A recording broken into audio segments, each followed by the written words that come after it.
Le grand rendez-vous de l'immobilier par Radio Imo et Capital, une émission présentée par Christine Lejoux et Sylvain Lévy-Valency.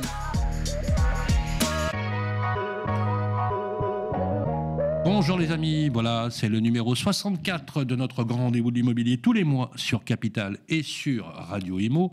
On décrypte pour vous l'actualité immobilière, le logement, c'est vraiment la dent creuse en ce moment et c'est un vrai sujet pour tous les Français. Voilà, bienvenue dans votre grand rendez-vous, toujours accompagné de celle avec laquelle nous commettons cette émission tous les mois. Bonjour Christine Lejoux. Bonjour Sylvain. Comment bonjour ça va aujourd'hui ? Très bien, impeccable, merci beaucoup. Alors on va parler du marché, du neuf aujourd'hui, un vrai sujet. Oui, un vrai sujet parce qu'on a une crise de l'immobilier d'une ampleur inédite depuis déjà 2 ans et demi et qui frappe notamment le marché immobilier résidentiel neuf. Depuis plusieurs années, on ne construit pas assez de logements en France. C'est ajouté la crise des taux de crédit qui ont flambé, quadruplé en 2 ans. Du coup, en 2025, est-ce que ce sera enfin la reprise du marché de l'immobilier neuf ? Est-ce que les Françaises et les Français peuvent se reprendre à espérer de faire construire leur logement ? Nous aurons des éléments de réponse tout à l'heure avec Grégory Monod, le président du pôle habitat de la Fédération française du bâtiment, qui sera notre invité. D'ailleurs, une personnalité qui ne mâche pas ses mots. Ça promet dans le sommaire de l'émission également. Comme vous le savez, les amis, tous les mois, on reçoit les experts qui viennent répondre à vos questions. Ils sont avocats, ils sont agents immobiliers, ils peuvent être également notaires. On parlera du marché locatif notamment. Vous êtes toujours avec nous dans cette 64e édition. C'est parti. L'actu de l'immobilier. Voilà, vous êtes dans notre 64e édition du grand rendez-vous de l'immobilier avec nos amis de Capital.fr et Radio Imo. Chaque mois, on décrypte l'actualité. On commence par un petit édito. On vous dresse un peu le portrait de l'actualité. C'est pas toujours simple de s'y retrouver. On va commencer avec la maison individuelle. Est-ce que c'est un rêve qui peut redevenir, on a l'impression, réalité pour les Français qui plébiscitent d'ailleurs la maison individuelle, Christine ? Alors, déjà, c'est un rêve, ça c'est une certitude, parce que depuis des années, quelles que soient les évolutions réglementaires, législatives, environnementales, quand on demande aux Français quel est leur idéal de logement, la plupart d'entre eux répondent la maison individuelle. Et de préférence, la maison individuelle neuve, parce qu'a priori, ça veut dire qu'on n'aura pas besoin de faire de travaux avant plusieurs années, parce qu'a priori, une maison neuve, c'est synonyme de consommation énergétique assez faible. Le problème, c'est que ce rêve de la maison individuelle de nos concitoyens, il a du plomb dans l'aile depuis quelques années, notamment pour des contraintes environnementales qui se défendent complètement.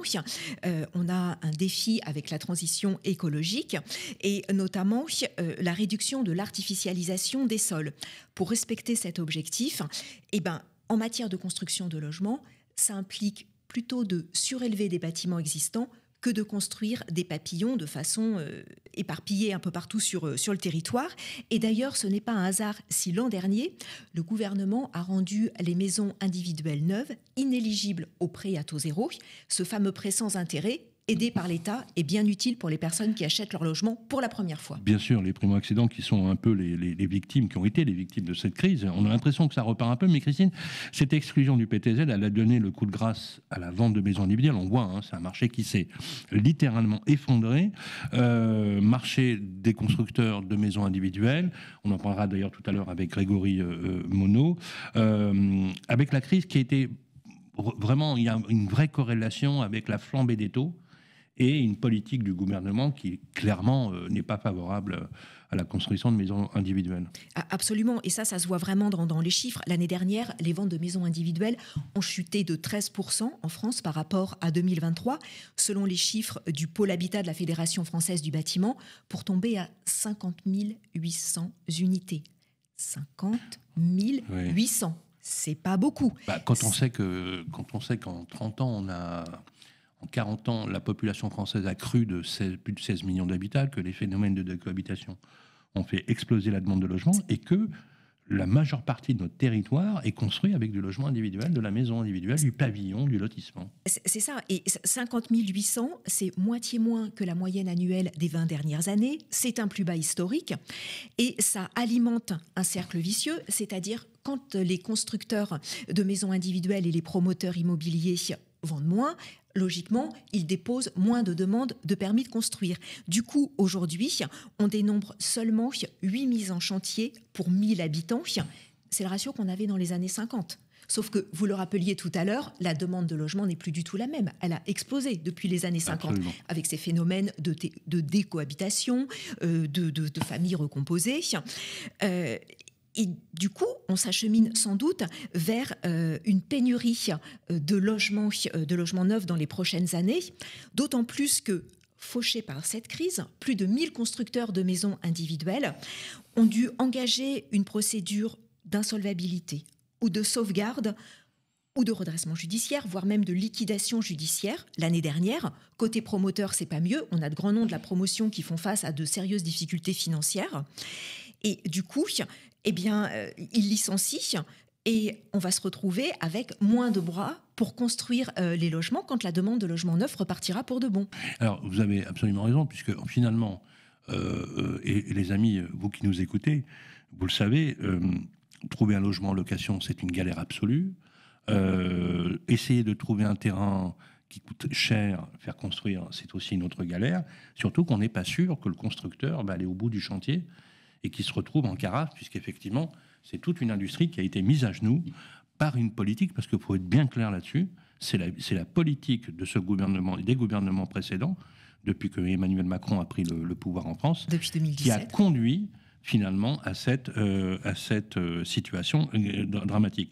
On va donner quand même une petite éclaircie, le dernier trimestre 2024, et c'est vrai qu'on l'a vu. On a vu très frémissant, avec un grand frémissement ou petit frémissement, bon, comme on voudra le dire, la vente de maisons, de maisons individuelles rebondir d'environ 17,3%, grâce notamment à l'amélioration des conditions de financement, mais aussi, on voit bien que le gouvernement, avec la nouvelle ministre du Logement, Valérie Létard, qui, je le répète, même si on n'est pas toujours favorable à l'exécutif, est certainement l'une des meilleures ministres du Logement que nous ayons eues depuis Jean-Louis Borloo, Besson, Périssol et Meignery et d'autres. Est-ce que ça se confirme, cette reprise ? Alors ça, justement, c'est une question qu'on posera tout à l'heure à Grégory Monod, mais le fait est que les conditions de financement, et ça c'est très important, se sont considérablement améliorées. Les taux de crédit ont baissé d'environ 1 point en l'espace d'un an.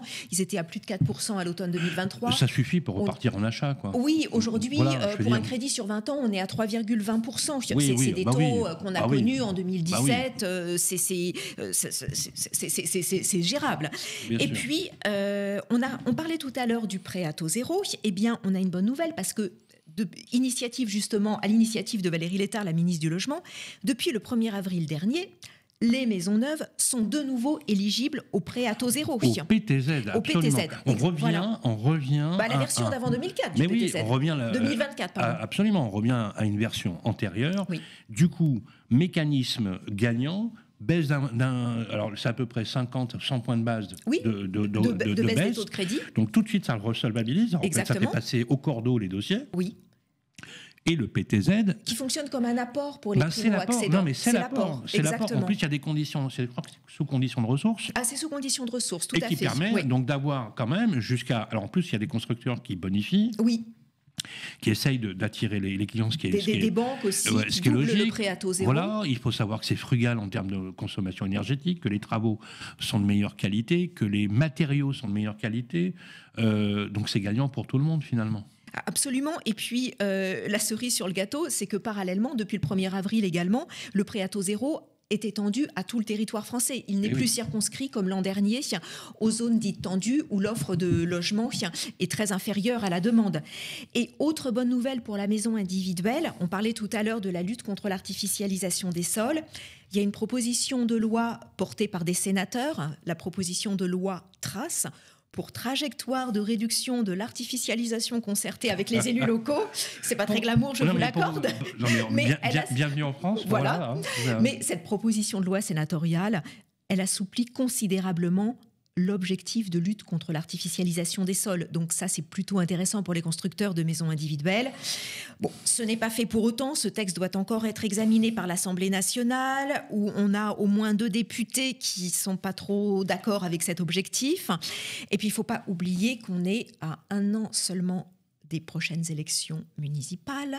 Et il y a un proverbe qui dit que un maire bâtisseur, c'est un maire battu. Donc, attention aux élus locaux qui pourraient, dans un souci de réélection, dire non, pas de nouveaux logements dans ma commune. Décidément, en France, on a vraiment un sujet, parce qu'effectivement, à un an des élections municipales, vous doutez bien que les maires essayent d'éviter de mettre trop de chantiers, trop de grues dans les rues, parce que forcément, c'est pas bon pour les élections. Et qu'après, donc, si on prend les 2 dernières années, c'est pas une double peine pour les promoteurs comme pour les constructeurs de maisons individuelles, mais c'est une triple peine. Parce que va s'engager aussi après le renouvellement de l'exécutif juste un an après, avec les élections présidentielles, dont on a l'impression qu'effectivement, elles tardent un peu à venir, mais je vous rassure, on a que 2 ans à tenir pour justement essayer de retrouver un peu de flux. Merci beaucoup, Christine, pour toutes ces précisions. Avec on va parler plaisir. maintenant, je vous propose qu'on parle maintenant du marché du neuf, de la construction, puisqu'il y a aussi un autre corollaire, c'est que moins de permis, donc moins de chantiers, moins de travailleurs. Donc ça veut dire licenciement dans la chaîne du bâtiment également, qui elle-même doit retrouver des relais de croissance, bien évidemment. Il y a un autre aussi facteur qui est important, mesdames et messieurs, c'est la perte des compétences, malheureusement.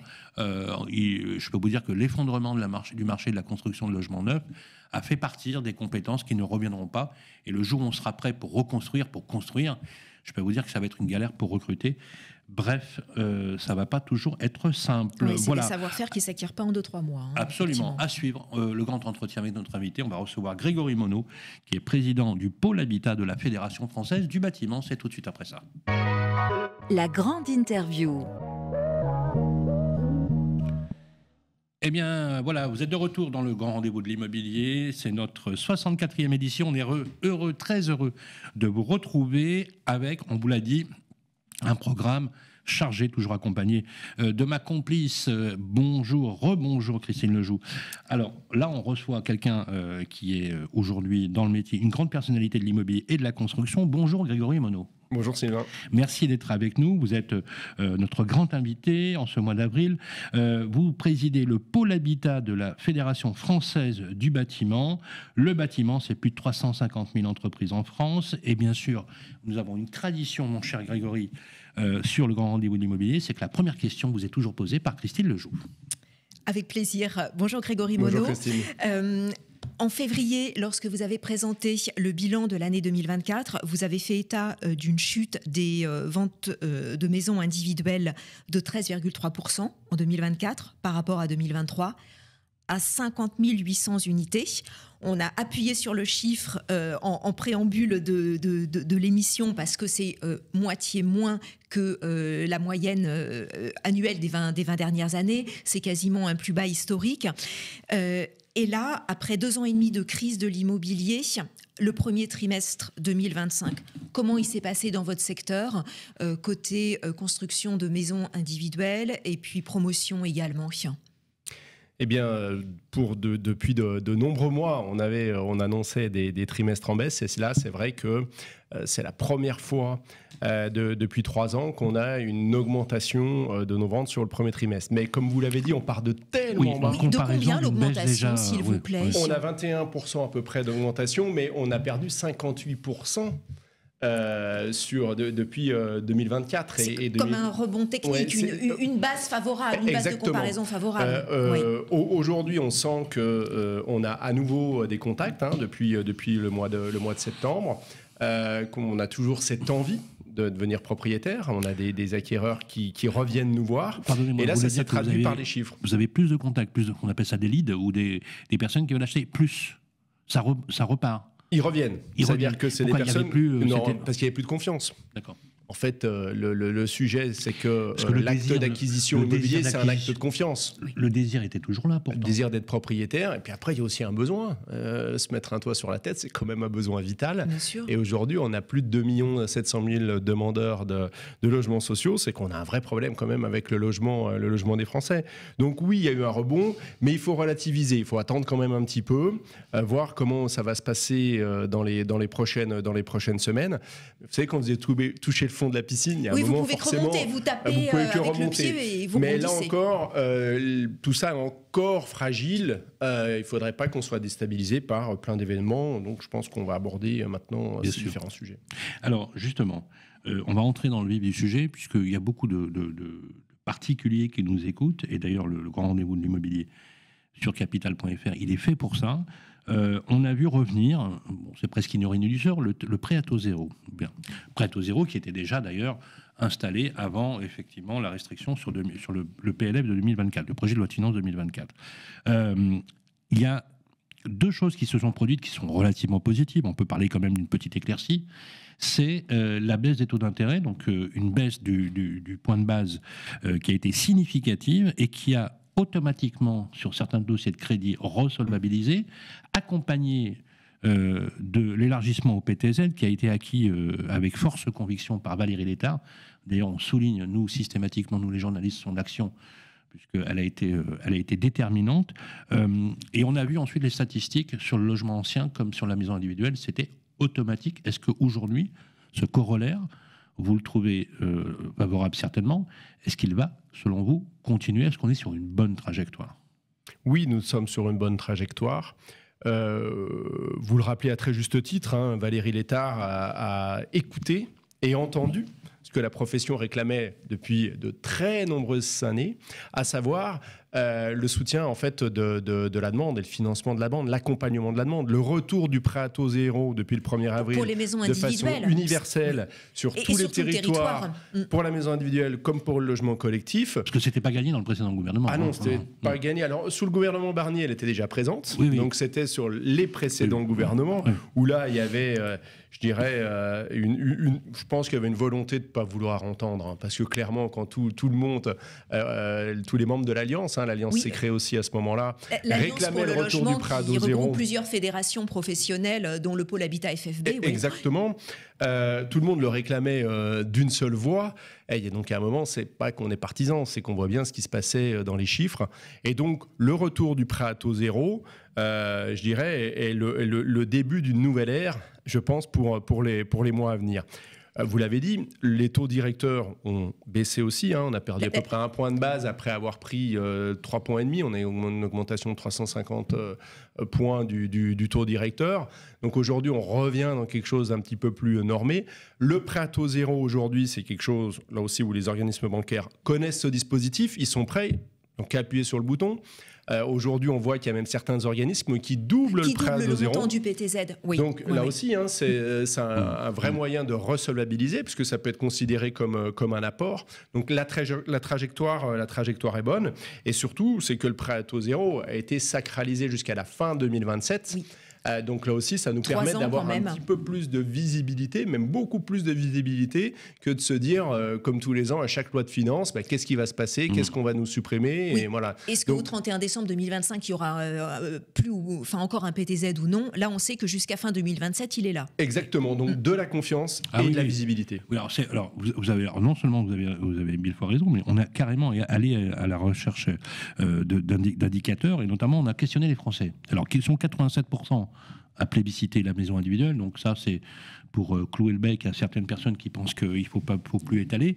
La deuxième chose qui est extrêmement intéressante, c'est de voir que le corollaire de la maison individuelle qui repart, c'est le logement neuf dont les réservations ont cru de façon significative sur le premier trimestre 2025. Quand je prends par exemple les statistiques du groupe Nexity, donc ça a été un véritable carton, mais ils ont été très loin, puisque avec des banques comme le LCL, alors c'est un peu le bon taux, c'est voilà, sur une acquisition de 250 000 euros, on peut arriver jusqu'à quasiment 90 000 euros d'apport, ce qui est quand même très significatif. Est-ce que ça veut dire que ça donne une idée quand même de la fébrilité de certains promoteurs à essayer de doper les ventes pour s'en sortir? Parce que quand on voit les statistiques, on en parlait tout à l'heure, des entreprises qui ont mis un genou à terre, c'est quand même assez significatif. Moi, j'ai envie de vous poser une question professionnelle, c'est que quand le marché va repartir, est-ce qu'on sera armé, comme dirait notre cher président, pour pouvoir accompagner le marché? Alors, je pense que vous faites bien de faire la distinction entre la maison individuelle et la promotion immobilière. La maison individuelle, on a un tissu d'acteurs qui est plutôt des acteurs assez diffus, plutôt de petite taille. Et la maison individuelle, c'est un objet. C'est-à-dire que quand on redémarre, on relance la construction, on construit une maison. Le collectif, c'est différent. Le collectif, il nous faut un minimum de réservation pour pouvoir lancer les opérations. Et donc, de ce fait, il faut vendre 50% de l'opération pour pouvoir redémarrer. Donc, c'est pour ça que les promoteurs ont intérêt à relancer ces opérations et à faire des opérations de promotion pour pouvoir atteindre ce Graal que sont les 50% de précommercialisation que nous demandent nos organismes de financement. Mais je pense que là aussi, le monde de la promotion a été beaucoup plus sage que certaines crises, parce qu'en fait, on n'a pas de stock bâti important. Ça aussi, c'est important de le dire.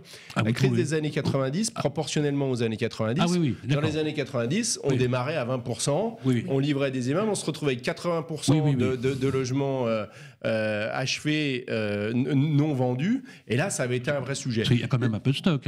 Il y a un peu de stock, mais il y a quand même eu beaucoup d'opérateurs qui ont abandonné des opérations. On estime à peu près à 30% le nombre d'opérations abandonnées qui avaient obtenu, parce où les promoteurs avaient obtenu un permis de construire, des autorisations, et ils n'y sont pas allés finalement. Ils n'y vont pas. Pourquoi ? Parce qu'ils n'ont pas suffisamment commercialisé. Est-ce qu'ils ont revendu éventuellement ces opérations ? Est-ce que ça se fait ?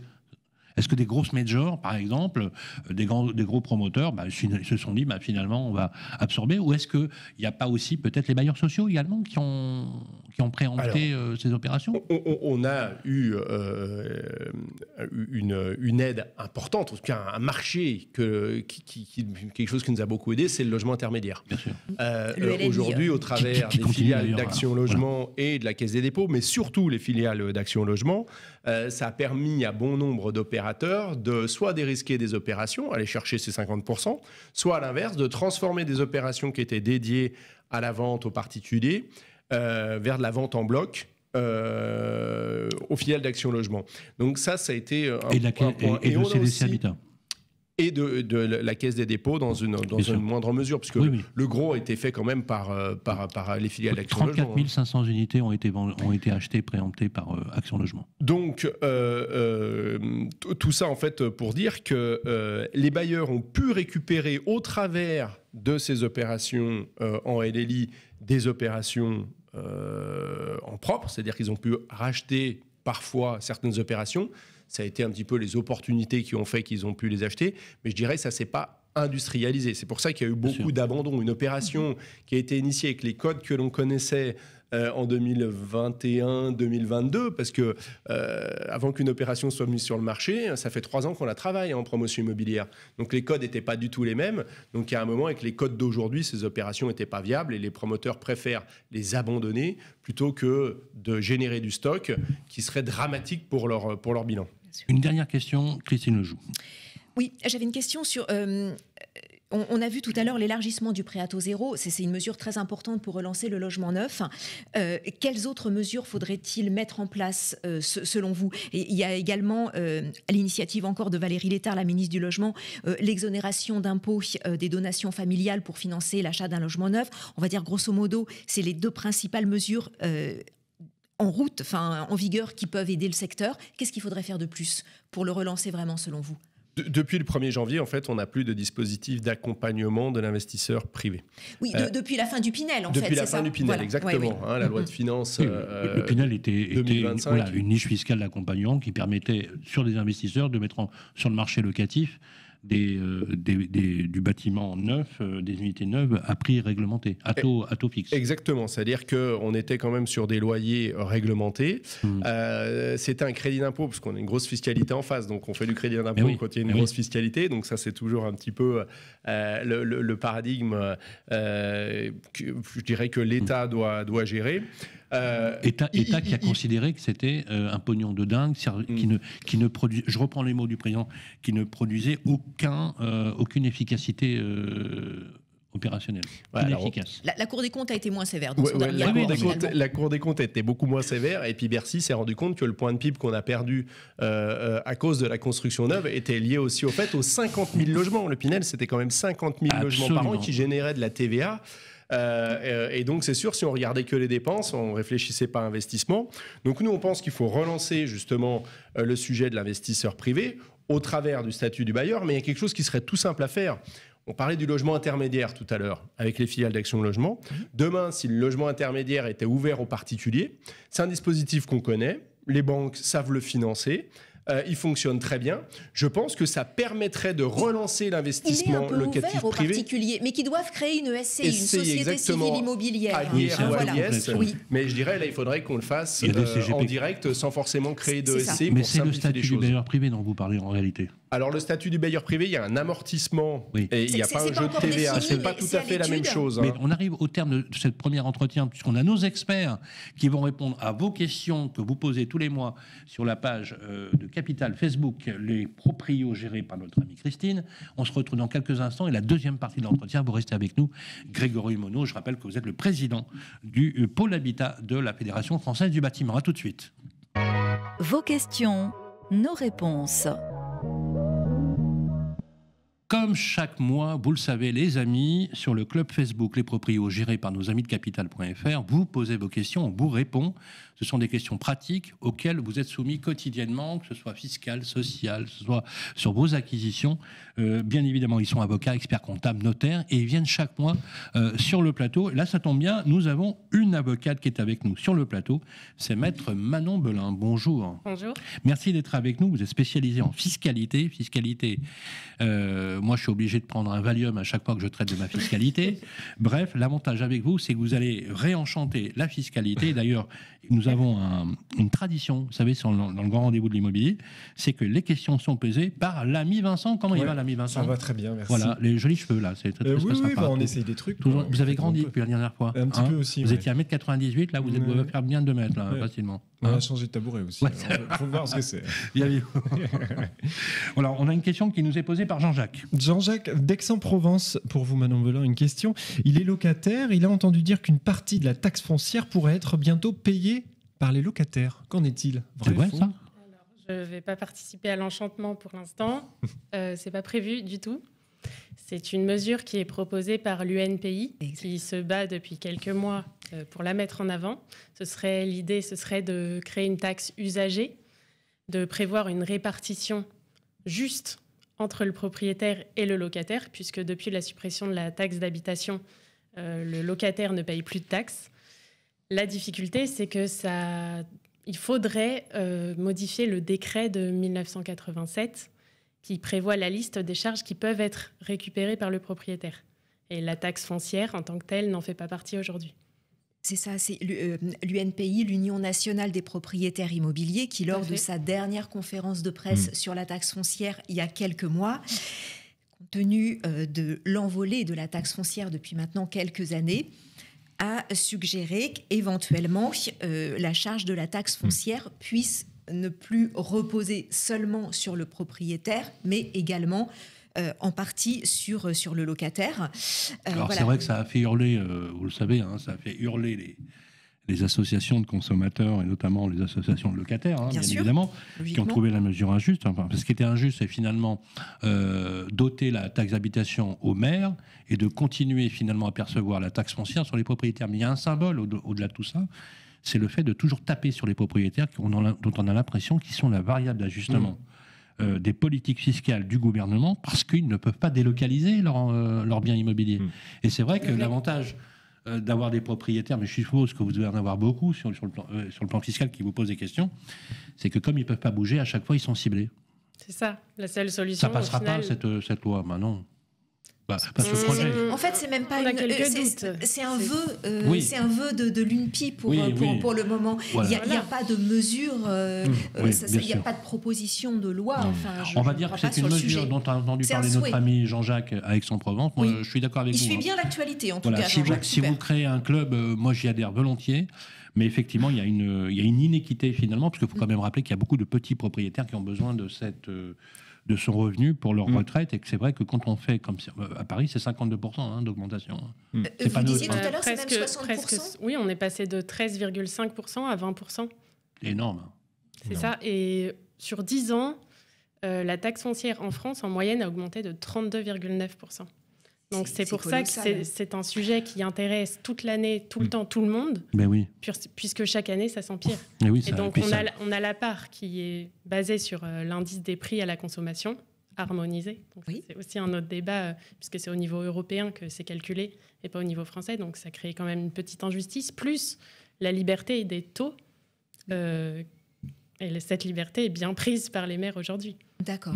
Pour compenser la suppression de la taxe d'habitation. Même s'il y a eu des dotations de l'État, ça n'a pas suffi. Bien sûr. Voilà la réponse qui vous est donnée. Merci dessus. D'ailleurs, effectivement, l'activité a une jolie région qui s'appelle Montfort-l'Amaury, c'est ça?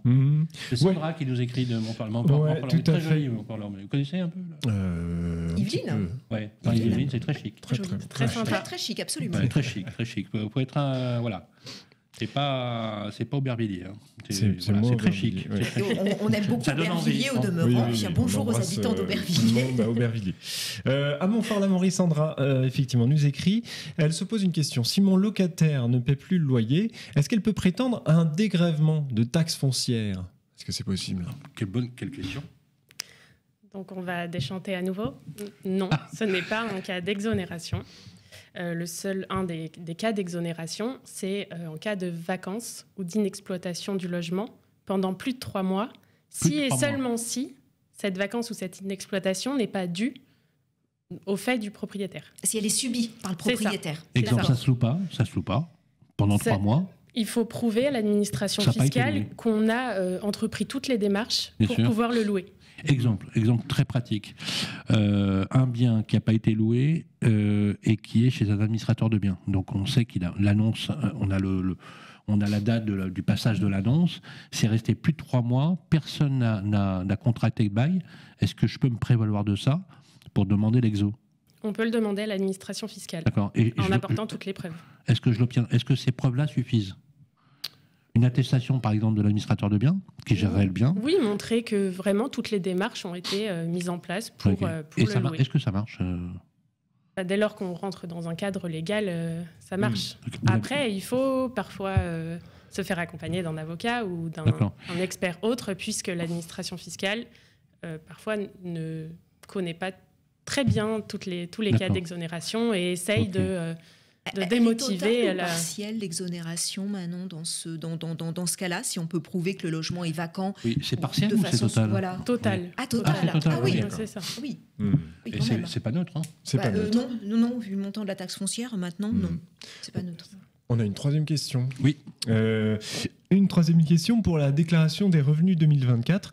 Un lecteur qui loue en LMNP, c'est-à-dire une location meublée non professionnelle, bien sûr, il demande s'il y a des changements par rapport à l'an dernier avec la promulgation de la loi Le Meur, qui est arrivée dernièrement en novembre dernier. Sur l'immobilier saisonnier qu'on a reçu d'ailleurs sur le plateau. La loi dite anti-Airbnb. La loi anti-Airbnb. Lui, il loue en... Qui vient supprimer une énième niche fiscale. Oui, exactement. Ouais. C'était pas une niche fiscale.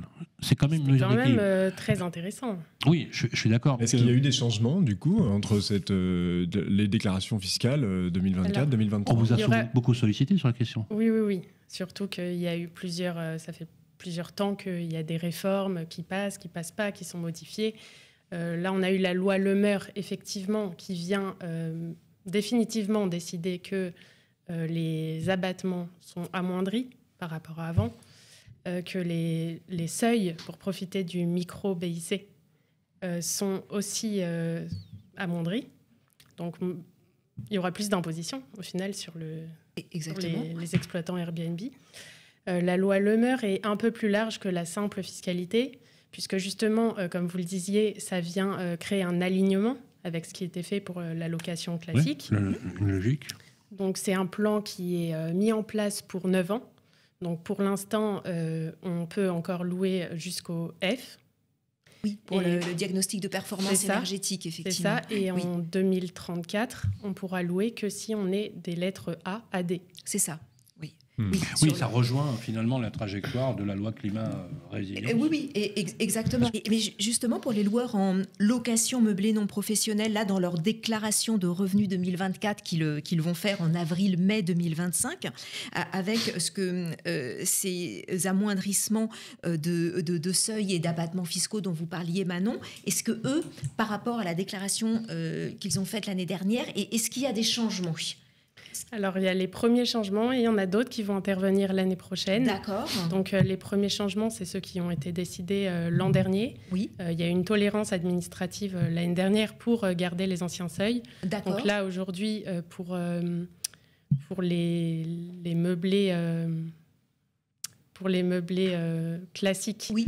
Là, ça va être 77 700 €. D'accord, le plafond, oui. Voilà. De revenus locatifs. Voilà. OK. Pour les meublés classés et les chambres d'hôtes, on sera toujours aux alentours de 180 000 €. D'accord. Et l'année prochaine, pour les meublés classiques, ce sera 15 000 €. C'est ça. Et pour les autres, 77 700. D'accord. Donc, pour la déclaration de C'est revenus ça. 2025. Pour les revenus qui vont être perçus en 2025, tout à fait. D'accord, c'est Voilà. très clair. Merci beaucoup, Manon Belin. Avec plaisir. On vous retrouve avocate, donc fiscaliste dans votre cabinet, c'est neora-avocat.fr. Vous n'avez qu'une seule solution, un problème. Vive Manon Belin. Voilà. Parce qu'il vous faut un avocat. Mais on vous le dit chaque fois. Il vous faut annoter un avocat. Je l'ai fait pour moi. Je peux vous dire, j'ai pris un administrateur de biens quand j'ai acheté, quand j'ai fait mes petits investissements. J'ai pris le bon avocat, le bon notaire, etc. Il faut prendre les notaires et les avocats, et surtout ceux qui sont compétents, parce que je peux vous dire qu'en fiscalité, ça a été une galère. Oui, j'ai pris un avocat, je ne vous connaissais pas, sinon je serais allé chez vous. Vous savez, pour l'inscription, pour les impôts, là. Ouais. Vous savez, il fallait inscrire c'est bien. Je ne sais pas si vous y êtes arrivé, vous, à vous inscrire. Moi, je n'y suis pas arrivé. J'ai pris un avocat, il m'a fait ça. Bon, il m'a pris un peu d'honoraires, mais je peux vous dire qu'après, c'était tranquille quand même. C'est compliqué. Parce que je peux vous dire que c'est complexe. Merci beaucoup, Manon Belin. À suivre, la deuxième partie de notre grand entretien avec Grégory Monod, qui reste avec nous sur le plateau, président de LCA FEB. On le retrouve dans quelques instants. Merci à vous.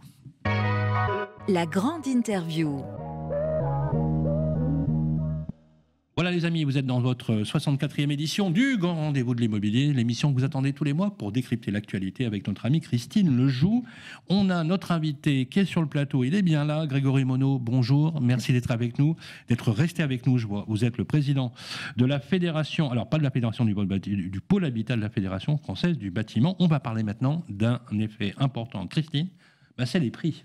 C'est les prix, mais juste avant ça, on va revenir sur le statut du bailleur privé, parce que Grégory Monod, vous nous disiez tout à l'heure que s'il y avait bien quelque chose à faire pour relancer le logement neuf, c'était de trouver un statut du bailleur privé, puisque pour la première fois depuis 40 ans, on n'a plus de dispositif fiscal d'incitation à l'investissement locatif avec la disparition du Pinel.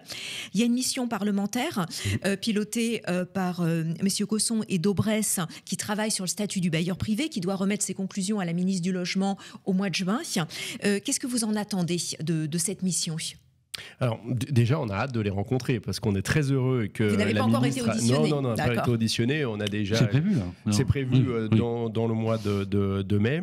Je dirais nos permanents ont déjà pu échanger entre eux avec le ministère, mais on a hâte justement de les rencontrer parce qu'on est très heureux que la ministre ait, je dirais, poussé cette initiative, une de plus. Quand on disait qu'elle est à l'écoute, là, on voit très bien qu'elle a vu que c'était un enjeu important, ce statut du bailleur privé. Et on pense que là aussi, on espère qu'il va ressortir quelque chose de ces auditions, c'est que il faut voir en fait ça comme un investissement, c'est-à-dire l'accompagnement du statut. L'accompagnement du bailleur privé au travers d'un statut spécifique, c'est un accompagnement sur le long terme. C'est-à-dire que ça va générer aussi des recettes pour l'État. Ces 50 000 logements dont on a parlé, qu'on a perdu tout à l'heure, c'est 50 000 logements à 25 000 € à peu près de TVA par logement. C'est à peu près ça, le gain pour l'État. Donc c'est énorme pour le budget. Sachant que 2026, on va avoir un budget qui va être ultra contraint. Il va falloir aller chercher des économies. Donc on est conscient de ça. On n'est pas non plus inconscient en disant qu'il faut dépenser à tout crin.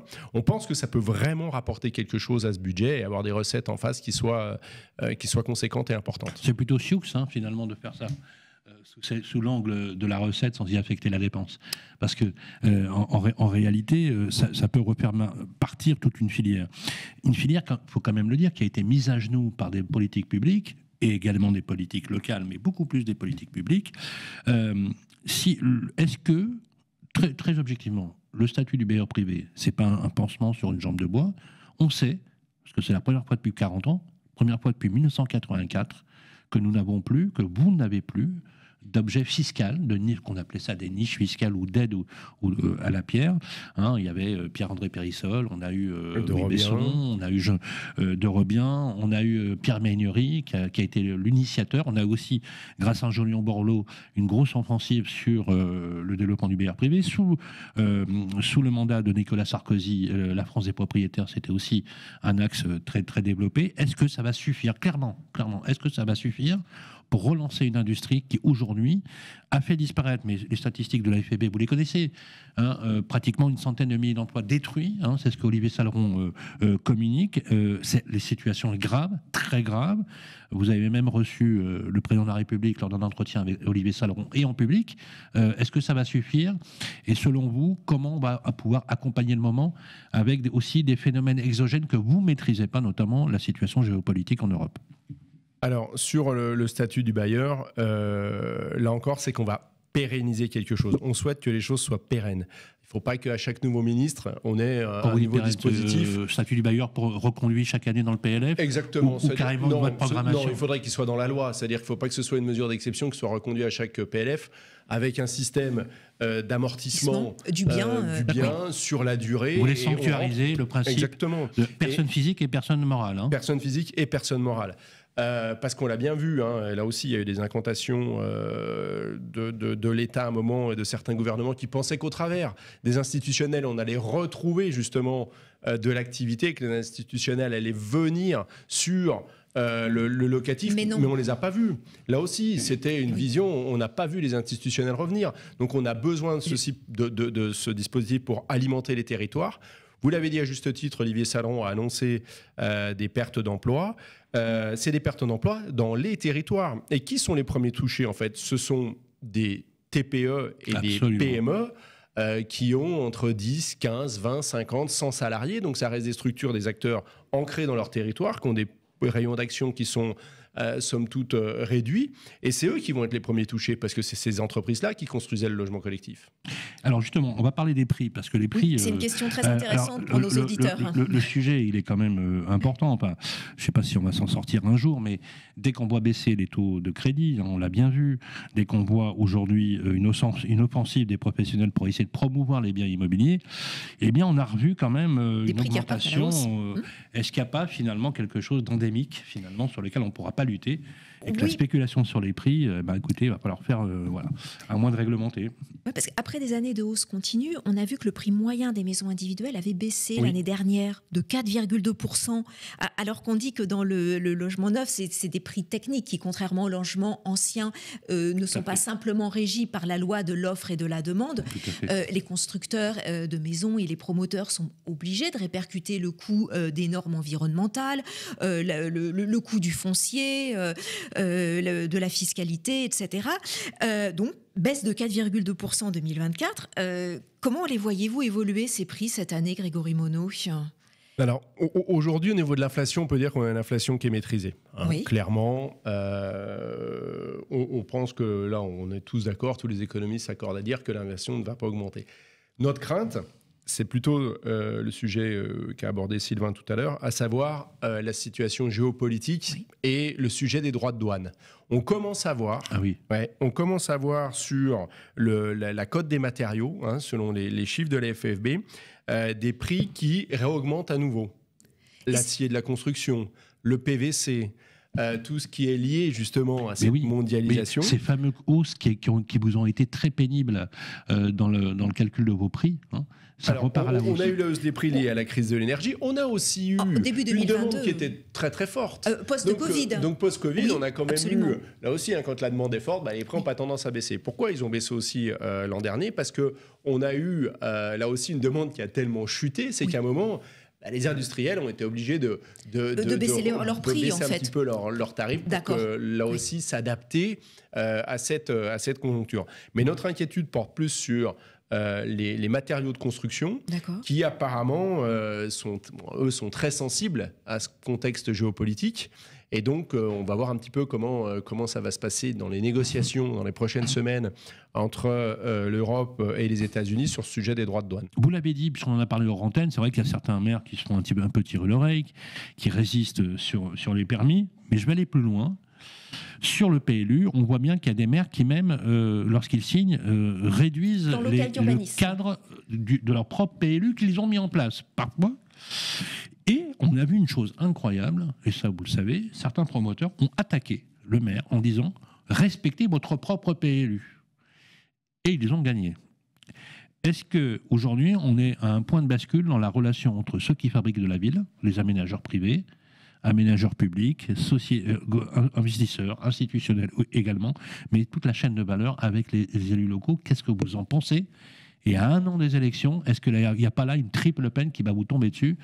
Déjà avec la crise politique qui fait augmenter vos matériaux, les problématiques de politique du logement, est-ce que là, on peut se dire que la coupe est un peu pleine? Alors, déjà 2024, on a vu une baisse de 21% des autorisations versus la moyenne long terme. Si on regarde par rapport à la moyenne long terme, on est 21% en dessous. Donc, il y avait déjà cette petite musique des élections qui était présente en 2024. Elle va être encore plus en 2025. Oui. Mais là aussi, je ferai le distinguo entre les maires ruraux qui, eux, ont envie d'attirer des jeunes et de la population parce qu'ils ont construit des écoles, ils ont agrandi, ils ont un cadre de vie au travers de la maison individuelle qui a permis... Alors, je parle des maires ruraux et en zone périurbaine. Là, on a vraiment une vraie volonté, on ne sent pas, on les sent beaucoup plus enclins à construire.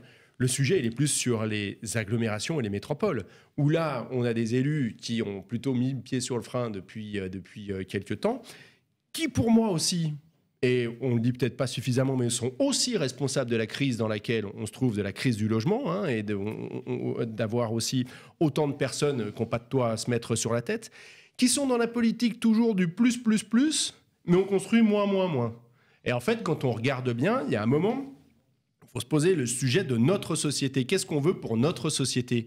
C'est loger des gens dans de bonnes conditions à des prix abordables, ou c'est voir le logement qu'au travers du spectre de l'environnement. Et je pense qu'on l'a beaucoup trop vu à ce niveau-là. On a une réglementation environnementale qui est déjà au plus haut niveau, et on a des élus locaux qui en rajoutent.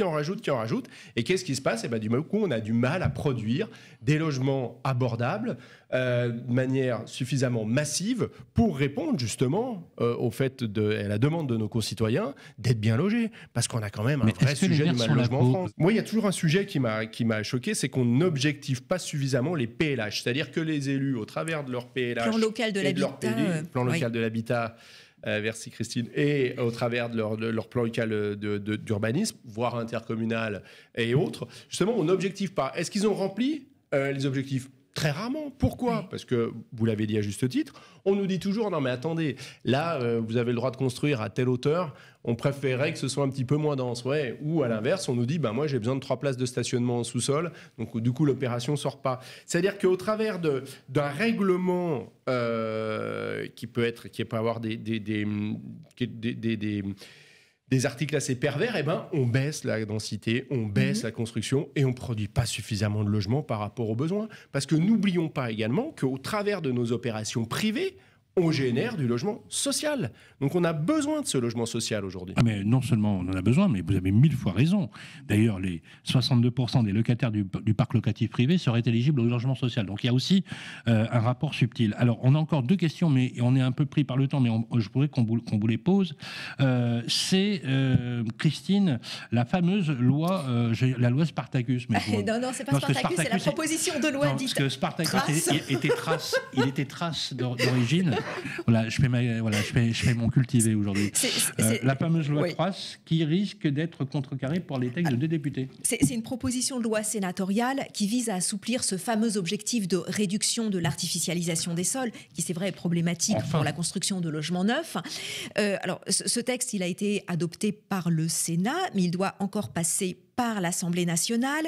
Et à l'Assemblée, on a justement 2 députés qui sont en train de plancher sur un rapport sur le sujet, mais qui, elles, n'ont pas envie que l'objectif de réduction de l'artificialisation des sols soit détricoté. Comment voyez-vous de l'avenir cette proposition de loi Trace? C'est plutôt bien, ça. Nous, on est favorable à cette proposition de loi Trace. Pourquoi ? Parce qu'en fait, elle remet juste en cause l'objectif intermédiaire qui était fixé à 50% de réduction de l'artificialisation d'ici à 2031, pour le repousser à 2034, oui. Donc on parle de 3 ans. Et surtout, ce qui nous semble très intéressant, c'est le régionaliser. Voilà. C'est-à-dire que les territoires auront la main. Et là encore, l'État tout-puissant avec des incantations descendantes, il y a un moment, il faut laisser la main au territoire. Même si on a aujourd'hui 6 régions qui ont voté leur STRADET, elles pourront conserver leur STRADET comme en l'état. Elles ne seront pas obligées de le modifier. Si elles Schéma régional d'aménagement, etc. Exactement. C'est pour les auditeurs. Développement du territoire. Mais en fait, aujourd'hui, c'est pour ça que cette loi, elle va dans mon sens, c'est qu'elle ramène du bon sens. On en revient toujours à la même chose, du pragmatisme de terrain, et on laisse la main aux élus de terrain.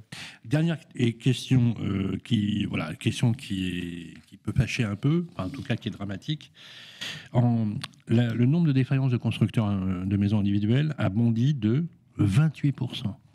À 1114 entreprises. C'est un drame, parce que derrière tout cela, il y a des entrepreneurs. Moi, je vous le dis parce que on y est extrêmement sensible. Des entrepreneurs qui ont perdu leur maison, qui sont cautions sur leur crédit, qui se sont endettés.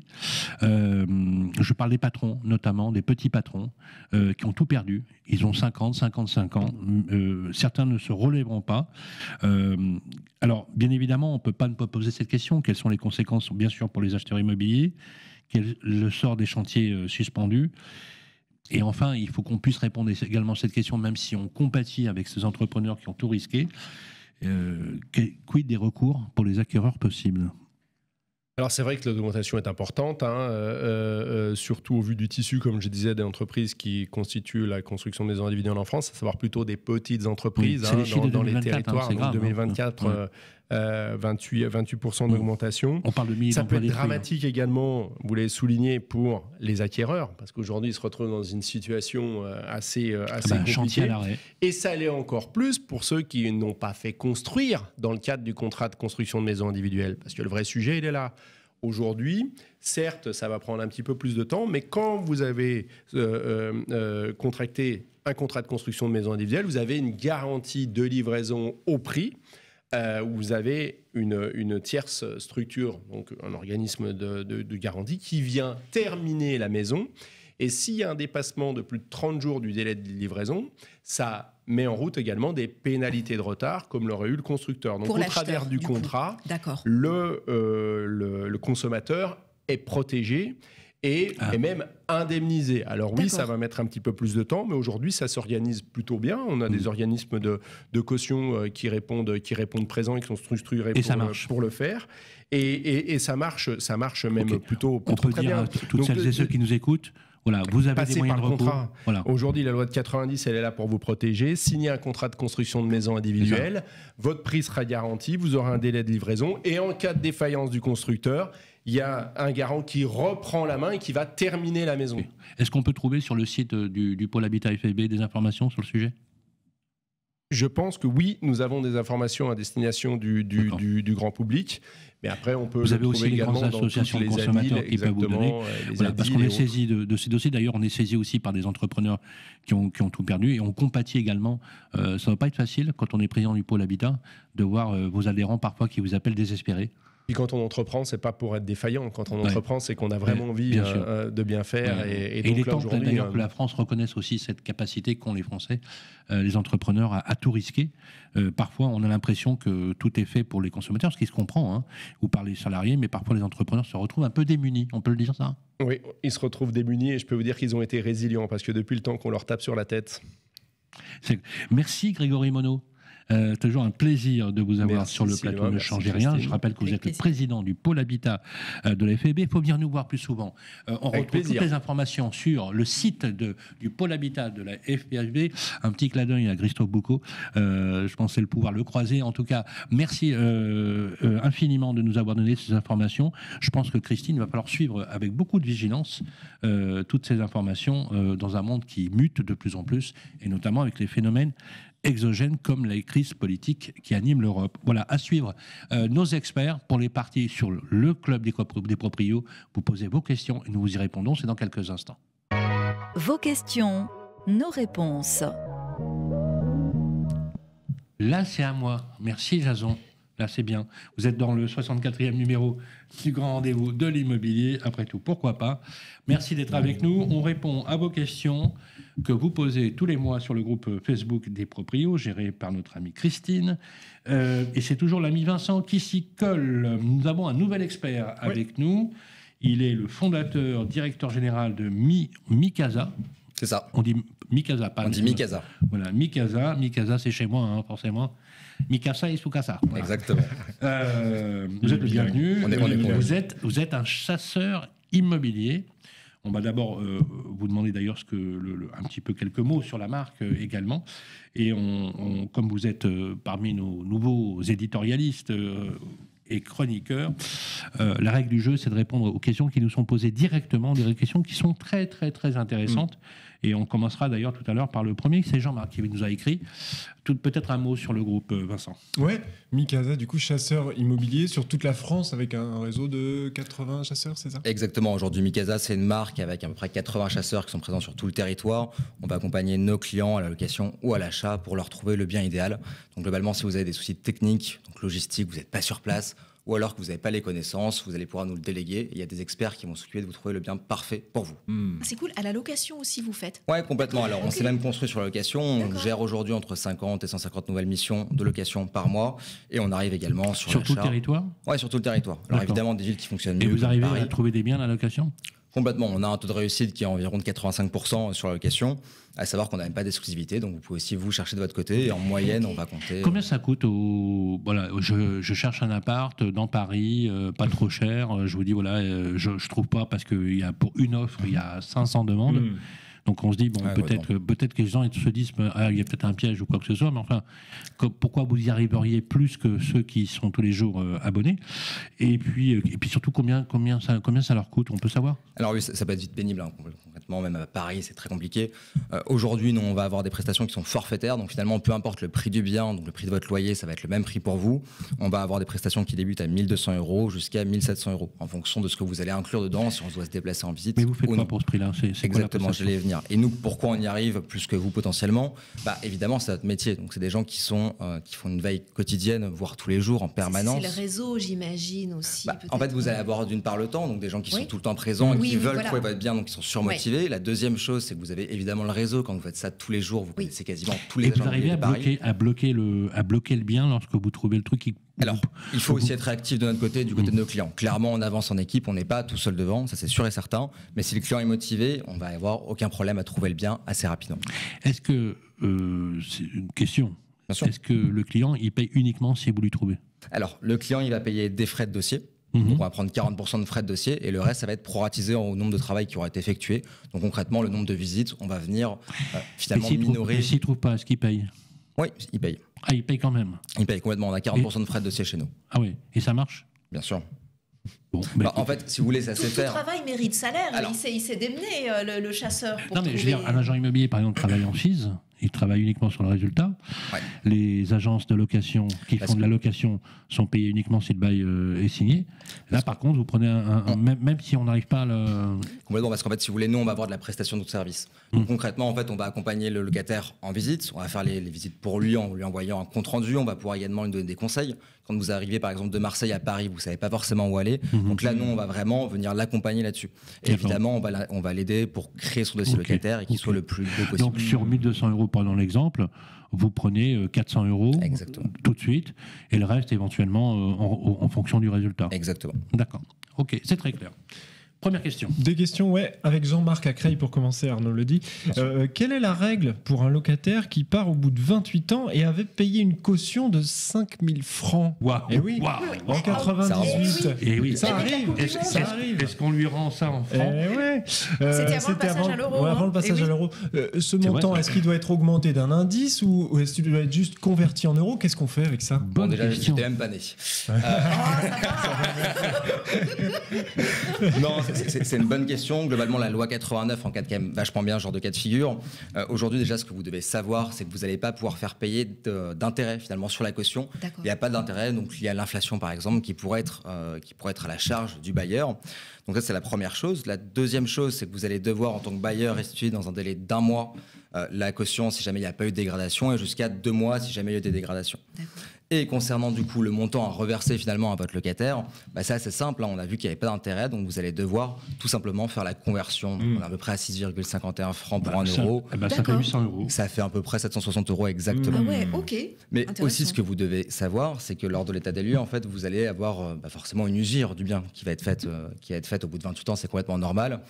Et en l'occurrence, vous n'allez pas pouvoir normalement l'imputer au propriétaire, enfin au locataire, pardon, parce que tout simplement, le bien s'est usé avec le temps. Et ça, c'est à votre charge en tant que bailleur. Donc vous devez regarder la grille de vétusté qui est présente en annexe du bail.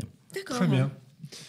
Une autre question maintenant avec Odette à Villeurbanne. Mon locataire a subi un dégât des eaux du voisin du dessus. Il doit quitter le logement le temps des travaux. L'assurance du locataire d'Odette ne prend pas en charge son relogement.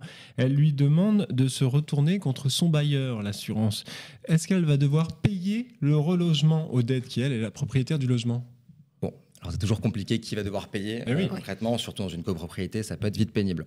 Alors en l'occurrence, vous en tant que bailleur, vous n'avez pas d'obligation de reloger votre locataire. Donc en aucun cas, vous ne payerez ça. Cependant, vous devez fournir à votre locataire un logement qui est décent, viable, et en l'occurrence, si le dégât des eaux est trop important, c'est plus le cas. Donc ce que vous devez faire, c'est que vous allez devoir voir avec votre locataire pour soit lui faire une franchise de loyer, ne pas lui faire payer le loyer pendant toute la durée des travaux ou que votre logement est indécent, et ou voir directement avec votre assurance propriétaire non occupant qui va pouvoir prendre en charge finalement la perte de gain que vous allez avoir en tant que bailleur parce que vous ne pouvez plus exploiter votre bien. La deuxième chose que je vous préconise, c'est évidemment d'aller voir directement votre voisin ou l'assurance de la copropriété pour tout simplement voir avec eux s'ils peuvent prendre à la charge le relogement de votre locataire. Comme ça, vous êtes sûr que votre locataire sera super heureux. Franchement, c'est du grand n'importe quoi parce que les gens ils se posent vraiment des questions. Vous avez le propriétaire qui touche plus son loyer. Il n'est pas responsable du dégât des eaux. Et on lui demanderait en plus de reloger. Il touche pas son. Alors il touche pas le loyer. Il y a un dégât des eaux, c'est pas lui qui a été explosé les canalisations. Et en plus, il devrait repayer. Non, mais à un moment donné, il faut s'arrêter là, 2 secondes, quand même. Et c'est marrant d'ailleurs que l'assurance du locataire, parce que forcément, il a une assurance habitation pour son logement, et c'est pas prévu de payer le relogement. Alors non, normalement, la loi 89 normalement n'oblige pas. Non, je parle de l'assurance du locataire. Et parce que c'est pas la faute du locataire. Si vous voulez. Ah oui, bien sûr. L'assurance du locataire lui a donné un conseil qui, à mon avis, est un conseil pourri. Donc, on va dire comment il s'appelle. Bailleur, c'est ça. Comment il s'appelle La propriétaire s'appelle Odette. Oui, c'est Odette. Bon, Odette, votre assureur, il vous a demandé il vous a dit un truc pourri. Voilà.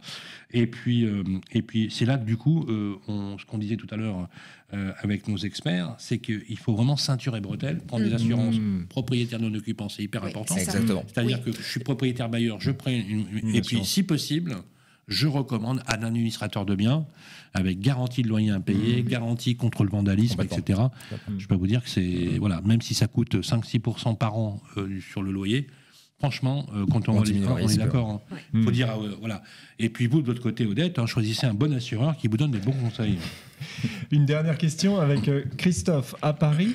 En zone tendue, c'est le cas à Paris, lorsque le propriétaire donne congé au locataire pour la date anniversaire du bail, le locataire peut-il partir sans préavis à partir du moment où il a reçu le congé, ou est-ce qu'il doit respecter un préavis de 3 mois? Ou même d'un mois. Alors, c'est une super question, ça. 3 mois, c'est sûr que non. Alors, exactement. Normalement, c'est dans tous les cas un préavis de 1 mois. Vous êtes en zone tendue, donc il n'y a pas de question. Zone tendue, on le redit, c'est là où il y a plus beaucoup plus de demandes de logement que d'offres. Avant, c'était combien? C'était 3 mois, il me semble. Oui, mais ça a changé sous peut-être pas dedans Sarkozy. encore. Oui, vous n'étiez pas né. Voilà, c'est ça. J'ai une trop jeune expérience pour ça. Oui, c'est ça. Il y a une dizaine d'années quand même. Oui, vous êtes mais pas il était né, petit encore. Mais effectivement, c'est sous le précédent septennat. Oui, et puis là, la question, elle est simple, c'est-à-dire je suis propriétaire, je donne congé à mon locataire dans 6 mois. S'il décide de partir dans 1 mois, dans 2 mois, est-ce qu'il doit donner un préavis ou pas? Non. Alors exactement, vous avez bien répondu. Donc finalement, non, il n'y a aucun préavis à donner donné quand vous êtes locataire. Votre propriétaire vous donne congé. D'accord. Vous pouvez partir finalement à tout moment. Alors évidemment, le mieux, c'est de le prévenir, d'être sympa avec lui, de le prévenir. Oui. Vous allez devoir payer votre loyer jusqu'à la date d'effet finalement de votre sortie. Mais vous pouvez partir à n'importe quel moment sans respecter de préavis. Par contre, si vous êtes le propriétaire, c'est autre chose. Hein. Exactement, c'est ce que j'allais dire. Vous devez quand même faire attention. On n'a pas parlé, on ne sait pas aujourd'hui si c'est un logement qui est loué meublé ou vide. Oui. Mais s'il est loué vide, par exemple, vous allez devoir respecter des droits de préemption, donc un droit de préférence sur la vente de votre bien. Et donc, si jamais vous ne le vendez pas directement à un membre de votre famille, et potentiellement, vous devez demander à votre locataire s'il souhaite l'acheter. Intéressé. Oui, d'accord. Exactement. C'est dingue. Absolument. Le propriétaire doit impérativement tenir le délai des 6 mois, donc le locataire, pas de problème, il s'en va quand il veut. Mais 6 mois minimum, et en plus, si jamais imaginons que ce soit un congé pour vente, il doit d'abord le proposer au locataire, au prix qu'il veut, hein, attention. Parce que voilà. Mais peut-être qu'un jour ça va nous tomber dessus. Parce que s'il y a une autre offre qui tombe, vous devez redemander à votre locataire. Voilà. Ah oui. Donc finalement, un peu le serpent qui peut se mordre la queue. Oui, d'accord, ok. Oui, si le locataire est vraiment. Décidément, on a vraiment décidé de s'en prendre au proprio. C'est un truc de fou. Merci beaucoup, Arnaud Ledy. Je vous en prie.